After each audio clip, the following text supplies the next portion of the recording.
तो साहब मेरा एक सवाल है आपसे कि तीन बड़े राजनीतिक घराने हैं, एक आप हैं, एक चौधरी बंसीलाल का परिवार है और एक चौधरी भजनलाल का परिवार। दोनों राष्ट्रीय पार्टियों ने ये तो चुनाव लड़ने वाले परिवार थे और जीतने वाले परिवार भी थे, तीनों को टिकट नहीं दिए। इस पर आपकी क्या प्रतिक्रिया?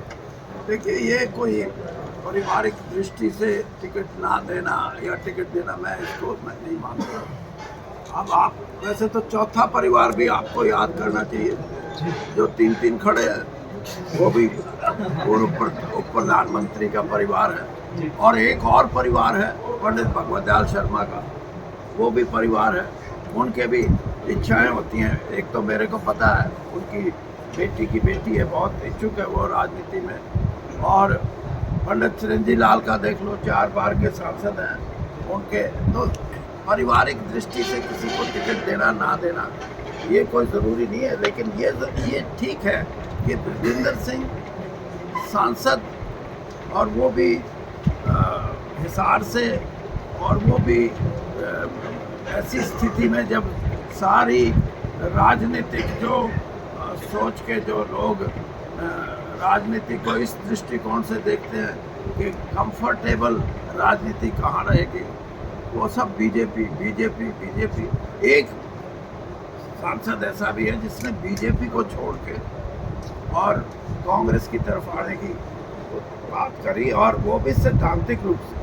और जो अभी एक सवाल था, इससे भी आप अंदाज़ा लगा सकते हो कि अमित शाह जी से क्यों नहीं मिले जाए, जबकि वो तो नंबर 2 का पावरफुल आदमी है।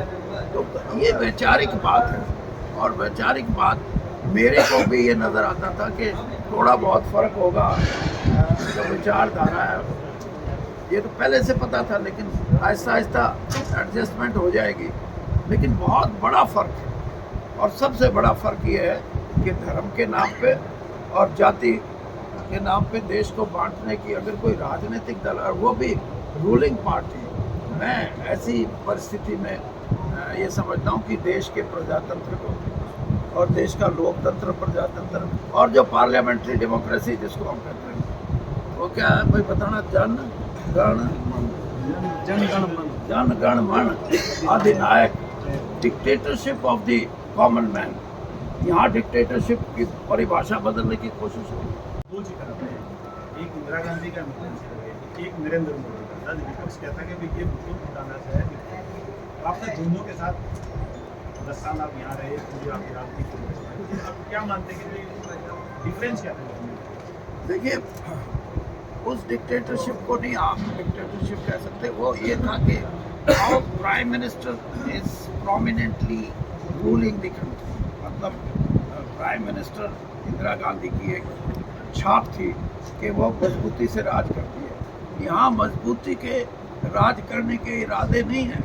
यहाँ तो संविधान को परिभाषित करना और प्रजातंत्र, लोकतंत्र की दशा कैसी हो, और लोगों के अधिकार, वो सारी चीज़ें, कितनी ऐसी हम बात हमको बोल सकते हैं जिससे ये बात झलकती है कि इन चीज़ों को, लोकतंत्र को खतरा संविधान को, ये बेसिक चीज़ें हैं जिससे कि आज़ादी को हम आगे, हम 140 करोड़ का मुल्क हो और दुनिया में जिसको हम ये कि largest democracy of the world, तो ये बहुत बड़ी चीज़ है हमारी।